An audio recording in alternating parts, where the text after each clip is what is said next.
Welcome. You are listening to the Financial Survival Network. It's Kerry Lutz, and we are back. Not sure if you've heard about this movement or not. It's known as the Constitutional Sheriff Movement. If you don't live in a big city, if you live in an unincorporated part of your state, like many of you do here in Florida, then you'll probably be dealing with the county sheriff. Many of you feel that the federal government's been trying to do away with sheriffs or marginalize them, take away many of their law enforcement functions. Over the years, it's been happening for sure. Politicize the police department, things of this nature. Well, we've got Sheriff Richard Mack. He's former sheriff of Graham County in Arizona. He's head of the Constitutional Sheriff Movement. Here to educate you about that, let you know what's going on with the movement and why it's so important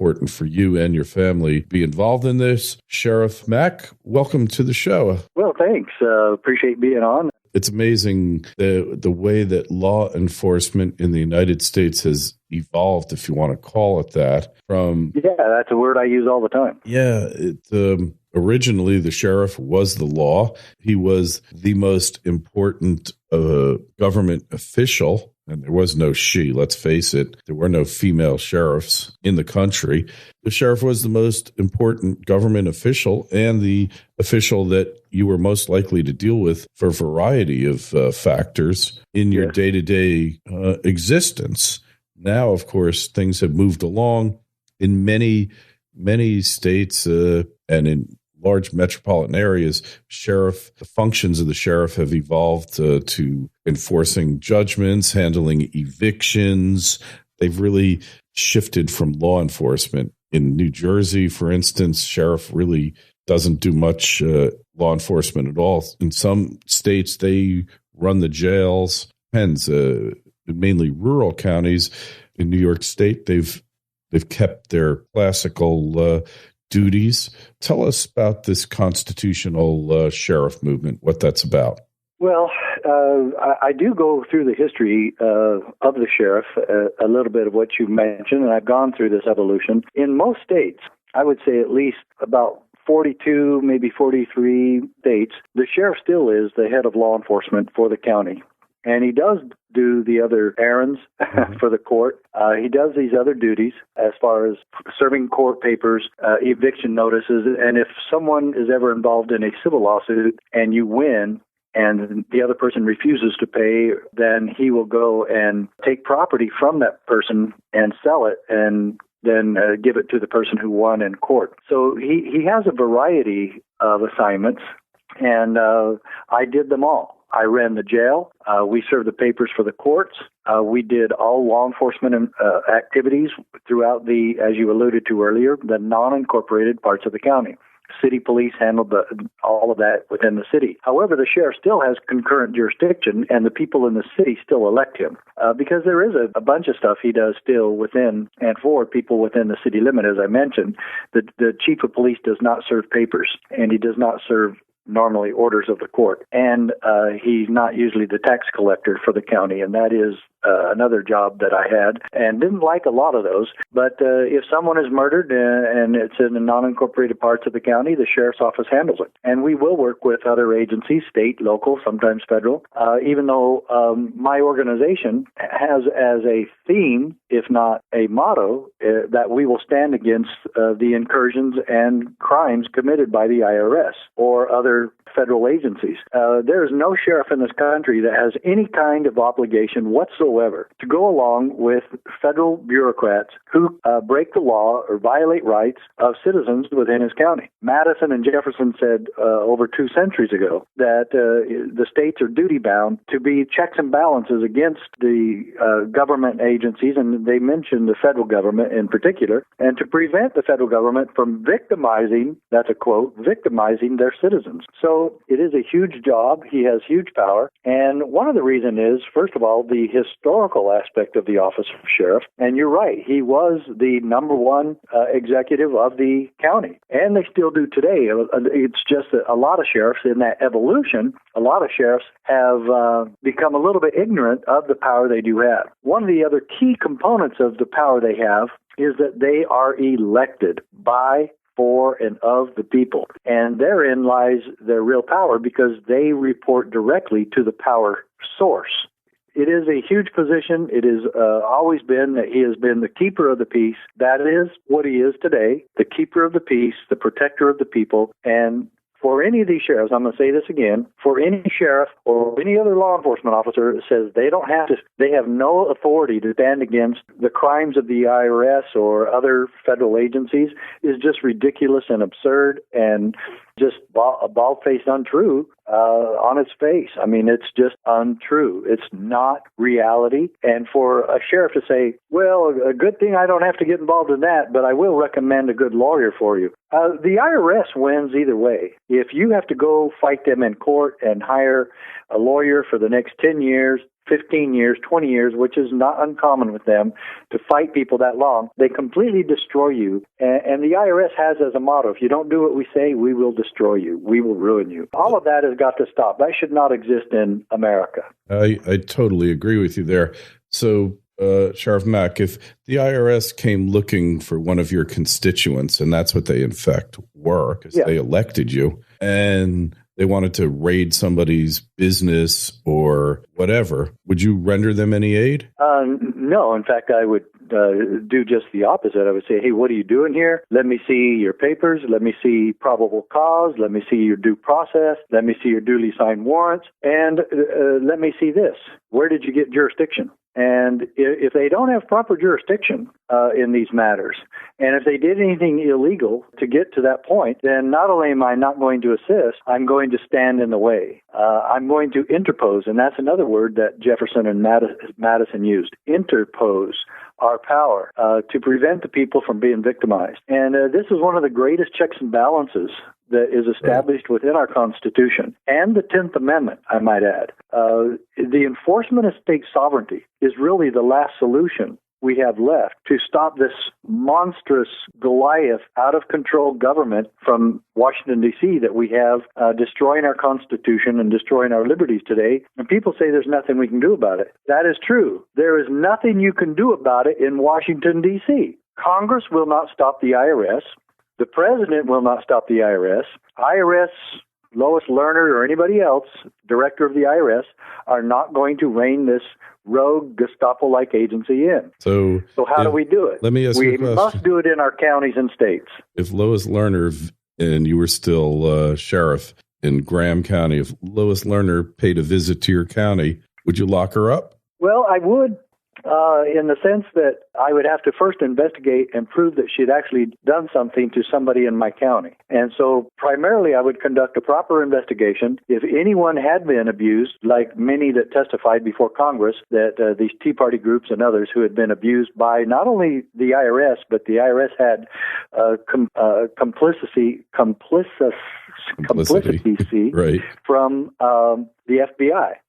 So yes, the FBI was complicit in helping the IRS harass a lot of these people who were merely exercising freedom of speech and freedom of association that's guaranteed by the Constitution. So if I could prove that they had done that to anybody in my county, if she stopped by, I most definitely would, and hopefully get the support of the county attorney to actually prosecute. And this is a thing, though, that happens all the time, and I want to make sure that all your listeners understand this. The IRS conducting random, baseless audits, financial audits on American citizens, is against the law in America. Those are fishing expeditions. They are completely without due process and probable cause, and those two are requirements of the Fourth Amendment. And so if they don't have warrants, and if they don't have due process and probable cause, and I find that out when they come to serve warrants and destroy a man's livelihood and take his property and take his land and take his bank accounts, I'm not going to allow it. It's based on a warrant that would be as a result of a random audit, which is illegal. And even if the Supreme Court says, "Oh, we're going to make an exception for the IRS because, the Constitution applies, but the IRS just simply wouldn't be able to. It would handcuff the IRS. It would shackle the IRS's efforts to collect. That's exactly what the Constitution is supposed to do, you idiot Supreme Court. And yes, some of this has been allowed by the courts. But you know what? The United States Supreme Court does not run my sheriff's office. And I was elected by one of the people of my county, and I promised in God's name that I would uphold and defend the Constitution. That is what I'll do. You want somebody else that will go along to get along and go along with all the destruction of constitutional freedoms? You might want to elect somebody else. But I will stand and keep my word and do what I promised the people that I would do in the first place, and I will take action against the IRS or the EPA or the FDA or Army Corps of Engineers, which I actually did, by the way, when I was sheriff. They wouldn't allow us to fix a bridge after a flood we had, and a year later, the bridge still wasn't fixed, and the Board of Supervisors, county commissioners, voted 3-0 unanimously to fix the bridge. Then the Army Corps of Engineers threatened to arrest them, to arrest the county commissioners, literally threatened to arrest them, threatened to fine the county $50,000 a day, and they threatened to arrest all the maintenance workers. So now I got involved. I wasn't involved until then. And then I threatened to arrest the Army Corps of Engineers, and I said, you're not arresting anybody in my county. I'm already suing the federal government on another issue if you want to add this to it. But I said, just don't make any mistake. I will arrest you if you try to make any of these arrests that you threaten. So bottom line is we fixed the bridge. Nobody went to jail. Nobody paid a dime in fines, and the Army Corps of Engineers left. Hey, and there's another issue, Sheriff. The federal government, the western states, they own the majority of the land, and they don't take very good care of it. They have arbitrary laws governing preservation of species that aren't endangered. And we had that whole incident with Clive Bundy where they're doing all these deals to benefit the former majority leader of the Senate. How do you deal with them in that situation? Well, you do the same thing, and you do exactly the opposite that Sheriff Gillespie, who is now retired, thank goodness, but I don't believe his replacement is going to be any better. It was one of his top aides. But Sheriff Gillespie, during the fiasco at the Bundy Ranch, which turned out peacefully, but just through the grace of God and a miraculous effort by Deputy Tom Roberts to save lives and to stop and to prevent the shooting and to stop the federal government with their hired mercenaries, stop them from doing it, from killing people. But Sheriff Gillespie actually announced publicly that he had no authority to get involved, that he had no authority to keep his oath of office, which is quite an irony to say. He had no authority to keep the peace, which is a malfeasance of office. He had no authority to protect the Bundys, who were his constituents. And this is so ridiculous for, again, this is a great example of what a sheriff should not be. And we've used him in my book, my recent book called Are You a David? And I want to ask Sheriff Gillespie and every citizen of this country and every sheriff, is your sheriff a David? And Sheriff, are you a David? Do you have the courage to go against Goliath? And do you even know who Goliath is today? And that's what the book clearly points out. And that is available, and people can get more information about all of this at CSPOA.org. Stands for Constitutional Sheriffs and Peace Officers Association, CSPOA.org. And quite frankly, in the book, I ask, do you have the guts to stand against the IRS? I want to ask every sheriff. I want to ask every scholar of the Constitution. I want to ask every lawyer, county attorney, please tell me, legally and lawfully, who has the responsibility to protect the people in your county or in your state from criminal activity that might involve federal bureaucracy, federal bureaucrats? Are you telling me that federal bureaucrats can come into your county and do whatever the hell they want? Is that what you're telling me? And you will do nothing to protect the citizens from gun confiscation, from cattle confiscation like they did at Bundy's, or just the overall plundering and pillaging of federal agents? You're going to tell them they can come in and do whatever the hell they want? Or are you going to be just the opposite of what Sheriff Gillespie did, which Sheriff Tony DeMeo did in Nye County, Nevada, when they came to take Wayne Hague, H-A-G-E, Wayne Hague's cattle? Very same case, very same situation. They come in and they want to take the cattle there. They took some until the sheriff found out about it, and then the sheriff got involved, and the sheriff, the next time they came to take the cattle, he told the BLM and the Forest Service, you're not taking anybody's cattle. This is a complete and utter illegal action on your part, and I will not allow it to happen in my county. And the BLM actually threatened the sheriff and said, we're going to come back and we're going to bring our SWAT team. And Sheriff Tony DeMeo responded, fine, I have one too. And they never came back. Yeah. And Wayne Hague's property was protected. And there's another thing your listeners need to do. You need to Google this case. Again, Wayne Hague, Hage. He and his family fought the BLM and Forest Service for 35 years to keep what was already his, that the county ended up trying to defend, and they should have stopped this whole thing, and the state should have stopped it because it was completely bogus. And when they went to court, the Hague family won, and the BLM and Forest Service still went after him after that.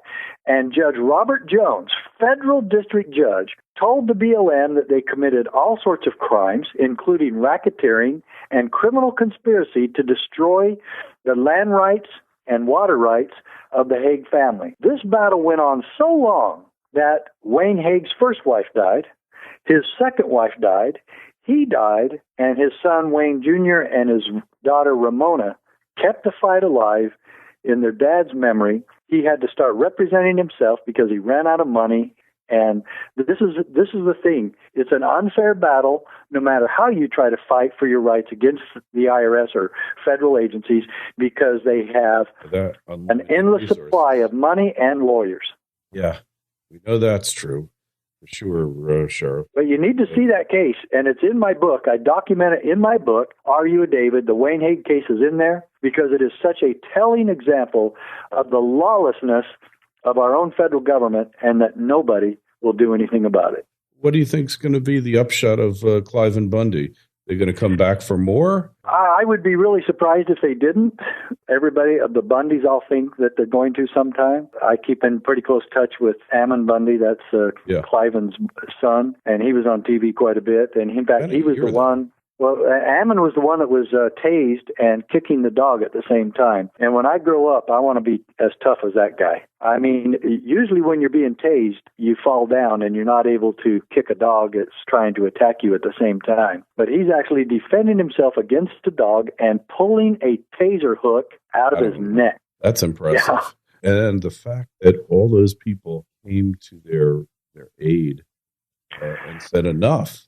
And it's been a year. Courts have kind of thrown up their hands and said, look, we gave you the judgment. We gave you the order. It's up to you now. Don't bother us with it. They don't want any further involvement. Gave them the court order. And a lot of people don't know this about the Bundy situation.